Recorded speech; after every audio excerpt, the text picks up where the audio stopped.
4-low first gear. Just keep our tires on the high stuff. Big rocks.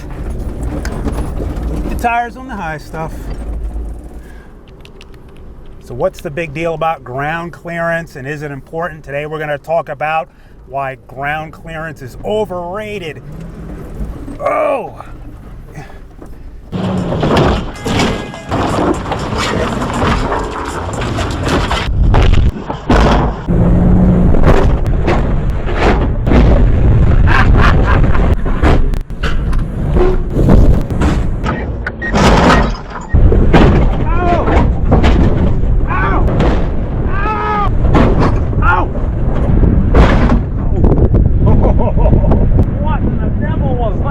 What's the big deal with ground clearance? What matters? What doesn't matter?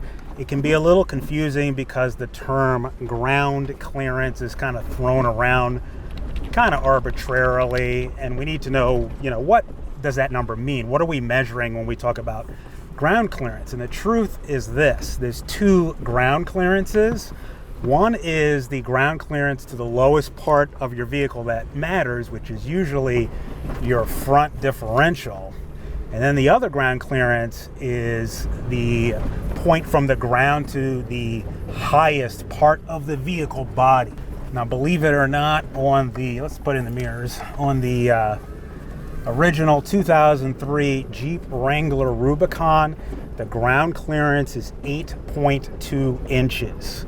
This Lexus GX460 has a ground clearance of about 8.2 inches to 8.6 inches, depending on who you ask. So what I'm saying is very simple, and most people don't realize this, and that is the ground clearance between the vehicle I'm in and the original Go Anywhere 2003 Jeep Wrangler Rubicon is pretty much exactly the same. You could argue that this GX460 has more. That's not the point. The point is they're mostly the same.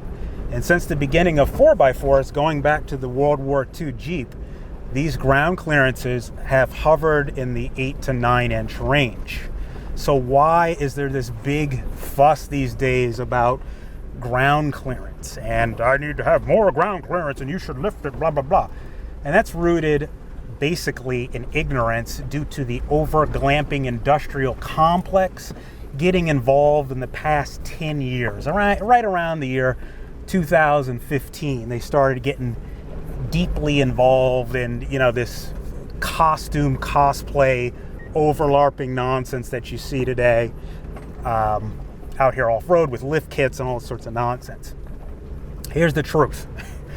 You gotta respect 4x4 history. Going back to World War II, the original World War II Jeep had about 8 3/4 of an inch of ground clearance, and it went absolutely anywhere.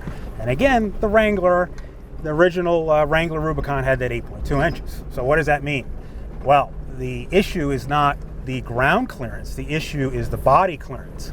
So when you look at a Jeep Wrangler Rubicon, or any Jeep Wrangler, no matter what year we're talking about, what do you notice? Is it lifted, quote unquote? No, it's not, quote, lifted. It's not some monster truck. The secret behind the Jeep Wrangler is there's no body panels. So the body clearance on the Jeep Wrangler is really, really good. There's no bumper on it. There's no front bumper. There's no rear bumper. There's no sides to it. And that's how it's able to do all those amazing things off-road. Remember, the ground clearance is the same as in this Lexus. So what that means is when we get these Toyota vehicles, such as this is the GX460, which is a Land Cruiser Prado 150. Let's go up this higher hill. Which way should we go here? Let's try this bigger one. I'm not worried about, as we're going up this hill, and this is a hill. I know the camera's gonna flatten that out, but that was a hill, believe it or not. I can't even see over the side here. That was a hill, ladies and gentlemen, but I'm not worried about ground clearance there. And I cannot see over that way, so we got to turn around here. I just can't see, and I'm too lazy to walk that, so... Oh, there's the loop. That's where it loops up. I'm not concerned with the ground clearance in this vehicle. I'm concerned with the body clearance. That's what I'm trying to ramble. Sorry about that. That took a little while. I'm not concerned with ground clearance. That is the distance from the ground to the front differential. It's the same as a Jeep Wrangler Rubicon from 2003. I'm concerned with the body clearance, and that's why we got cut bumpers all over this thing. So in other words, that's why the bumper on this thing is cut. That's why the rear bumper's cut. So front and rear bumpers are cut, and the rock sliders on the side also delete those silly running boards that Lexus puts on these things. So if you're not following me, I'm trying to chase the body clearance or the body dynamics of a Jeep Wrangler Rubicon, not the ground clearance. Those front differentials are the same. My front differential is 8 to 8.5 inches, whatever, off the ground. So is a Jeep Wrangler Rubicon's. So is the new Land Cruiser 250, the LX 700, the GX550. All these things. The ground clearance is always the same. Now you might ask why. Why do engineers just don't lift it? Blah blah blah blah. Because this crap has all been done before. Okay, they've been doing this since World War II with the original Jeep, and the vehicle dynamics off-road on the average and even above average or more difficult trail is not changing. The layout of the earth and the environment aren't changing. And the engineers from all manufacturers have realized that there's a kind of a sweet spot. Oh, there's an FJ. There's an FJ Cruiser over there. Speaking of which, or maybe that's a Bronco. I don't know. But the dynamics haven't changed. The only thing that's changed is people's perceptions. So with that stated, ground clearance is always going to be in this 8 to 8.5 inch range. Once me put on my belt. Okay, GX460. Okay, calm down. All right, so I'm gonna put on my belt there. Which way should we go?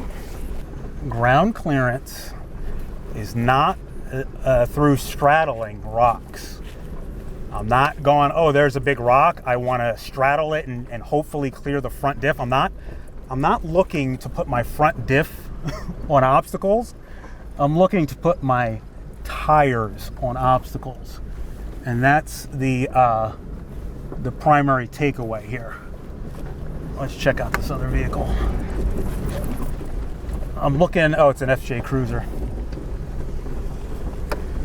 So the idea is to put tires on obstacles, and in doing so, we usually exploit either the left side or the right side of the vehicle, meaning the driver's side set of tires or the passenger side set of tires. And the interesting part is, and this is my point, I know I'm getting to it and I know I'm long-winded, but sorry, you have more ground clearance on the sides of your vehicle. So on this vehicle, it's about 8.6 inches from ground to front differential. However, on the sides of this vehicle, it's about 12 inches from ground to rock slider. So the name of the game is to exploit the left side and right side of the vehicle. That's where I'm getting the most ground clearance. That sounded fun. So we're finally getting to a little hill here. We can kind of see what it's about. Let me walk it first, because it's always a good idea. So let's talk about spotting and walking and things like that. If you're new to off-roading, you're gonna want to walk the trail like I'm doing right now. So I can't see over the hood. I know in the cameras or maybe on the drone you can see up here, but I can't see where I'm going.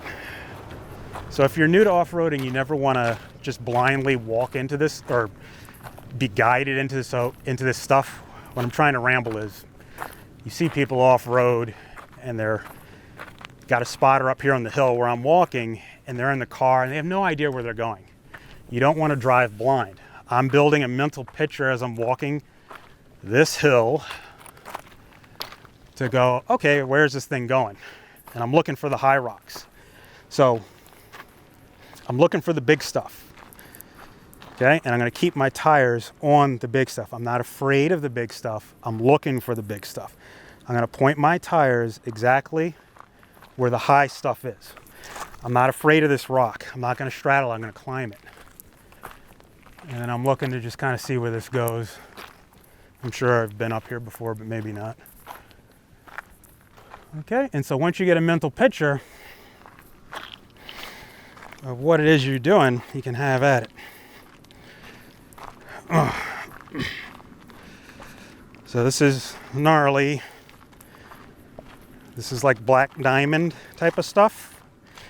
Even though a keyboard off-roader is going to go, no, that's just a flat graded dirt road. But sorry to hurt your feelings.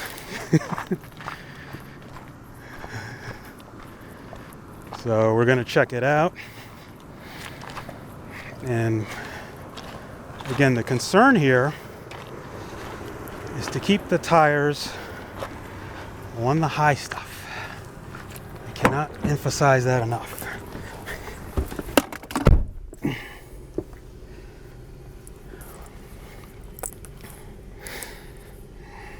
All right, so let's go. I'm in 4 low.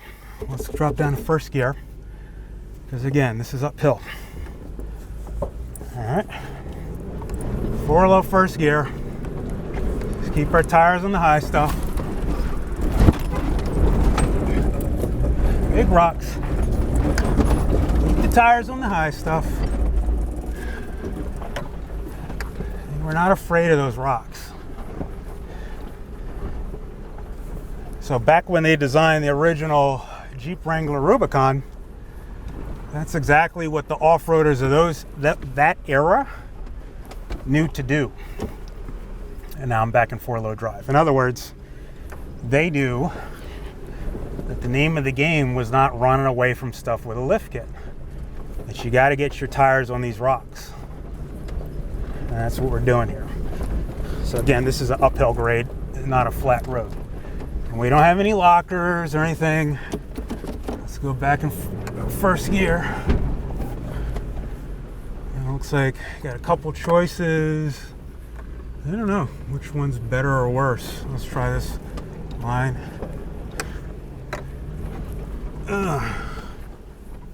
Peeking over this hill.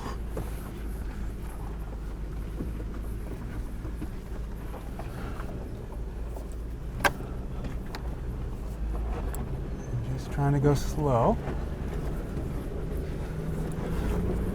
Okay, we're back in 4 low drive.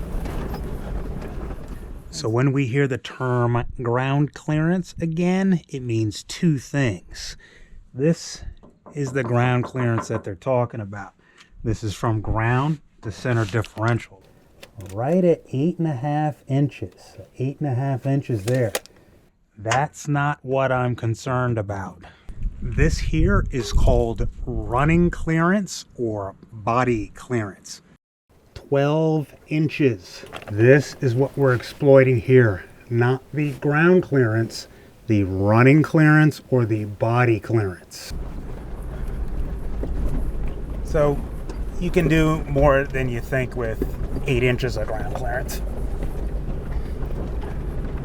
And so yeah, it's unfortunately just kind of part of the era of off-roading stuff that we're in these days. And yeah, the era is concerned with, you know, all this lift stuff, all this look stuff. Again, these rocks aren't going to show up, but there are high spots all over here. Now, I'm not locked. 8-track is doing her thing.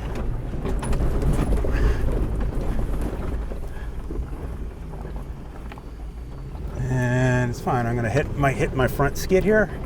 Might hear it clang. Yeah, that made it up there fine.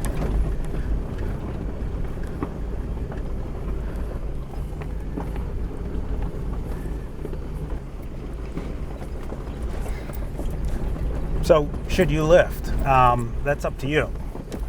Let's go down to second gear here because this is all now downhill. Obviously, it's up to you if you want to lift. And I've had lifted lower, blah, blah, blah. It doesn't matter. It's been there, done that. What I found in general is the stock setup of all vehicles, no matter what we're talking about, sports cars, trucks, blah, blah, blah, motorcycles, blah, blah, blah. It doesn't matter. The engineers know what they're doing. That's the bottom line in a nutshell. When you start hearing modders and tuners and, quote, builders talking about, you know, how you do this and do that, and that's what makes it pro and all this nonsense, that's all nonsense. There's no scientific or engineering basis behind that. They don't use any engineering terms like roll center or anything, you know, getting into actual suspension engineering. It's just, you know, higher, lower, stiffer, bigger remote reservoirs here, there, everywhere. Once my belt on again.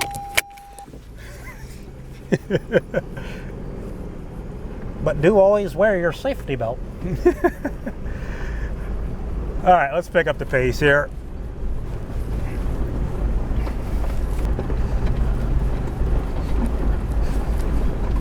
So absolutely do what you will, do what you want. It's your vehicle. You know, some people comment on this channel that it's, you know, suggesting that you do one thing or the other. You know that's not the case. What I'm doing is highlighting something that I think has been lost over the years, which is the idea of someone being a proponent for actual engineered suspension geometry and highlighting the benefits, not just through, this is a big hill, we're going straight up, not just through highlighting this stuff through internet forums and talk and, you know, a bunch of hype, but instead actually showing you what you're seeing here, which is actually reality. Ooh. Can't see over this hill. And in a way, I think a lot of people miss out because yeah, they think they need to fix something that's not broken.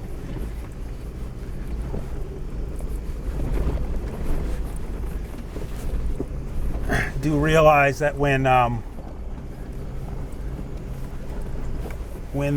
the engineers are making your car, sorry, I can't see over the hood. When the engineers are making and designing your vehicle, your 4x4, they've already done it. They thrashed these things to death. And when I say they thrash these things, I mean they're given a green light to beat the snot out of these things off-road. And they don't tune them for grocery getting. Well, look at that view. Ooh, we must be up high. All right. Kind of using the drone to cheat here, but that's never a good idea. All right. Okay, this is straight down. 4 low first gear. Look at that view ahead.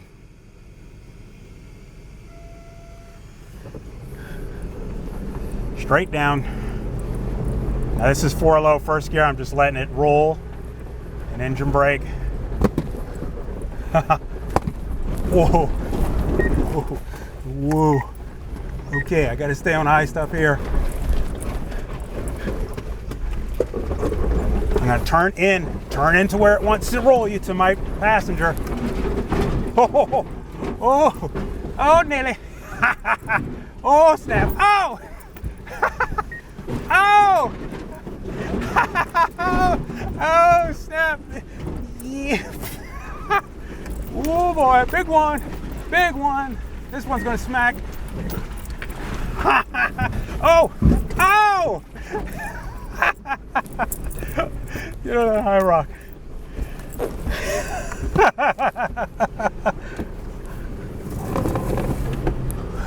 And that, ladies and gentlemen, is what it's all about.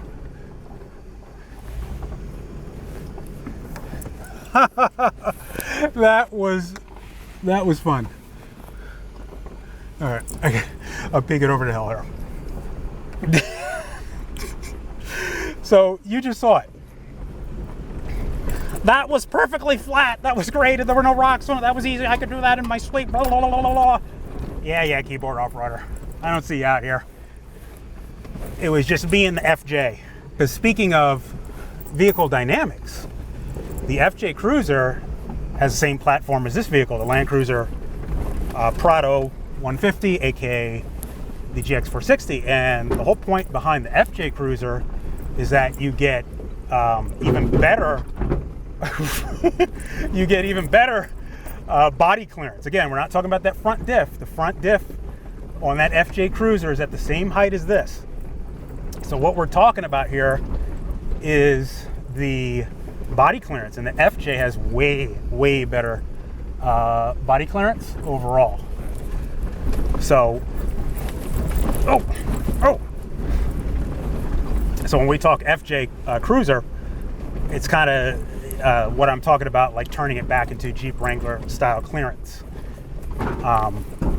And there's a version of this vehicle called the Land Cruiser Prado Sumo, which is a two-door short wheelbase version of the vehicle that we're already in. So the shorter your wheelbase, the better your breakover angle. So that's the advantage of that. So they're only, those Land Cruiser Prados I'm rambling about, the two-door GX460 basically is only available in, I believe, the Colombian or South American market, something like that. Ooh, big rock. But again, just look at the FJ Cruiser. See, Toyota knew how to do approach and departure angles right back in the day. When the FJ came out, they didn't play around with that bumper. They cleared it out. Yeah, this Lexus, all they did was screw it up with all this body panel stuff. And we have to delete that to exploit, you know, what it can truly do off-road. Come back up. All right, still on 4-low drive. Got some big rocks. Be careful. I don't want to high center on those and put my tires on them. And up we go.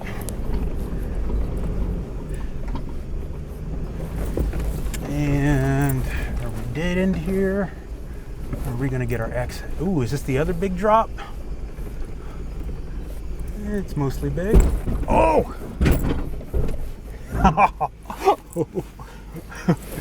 Alrighty then. Ooh, that smells like an angle grinder.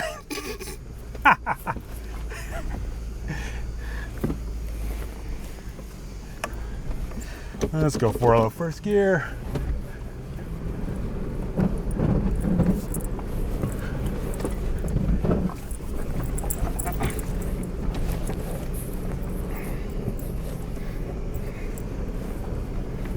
Okay. We're doing good. So this trail, or whatever section you want to call this, kind of dances back and forth between moderate and the easier side of Black Diamond. So that's pretty much the gist of it. And you saw that once we cut the bumper out of the way and do all the normal Toyota stuff, but really this applies to any 4x4 SUV that's not a Jeep Wrangler. You can do a whole heck of a lot. Now, of course, there's always going to be someone whining about the sound of the skid plates that you heard down there, banging and clanging. So someone's always going to say, "Oh, you're beating up the car." Blah blah. This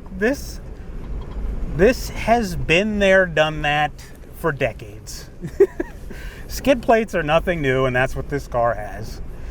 And these ladder frames, no matter what vehicle we're talking about, but especially a Land Cruiser ladder frame, is not going to break unless you get into a car wreck or the other one, rust.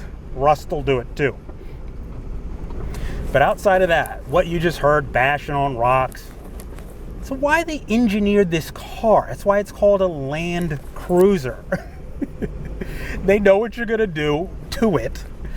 And all the nonsense that I'm doing on this channel to this GX460, an absolute gang of Japanese engineers did this 20 years ago in this thing in Japan and all over the world, bashing and clanging this thing every which way.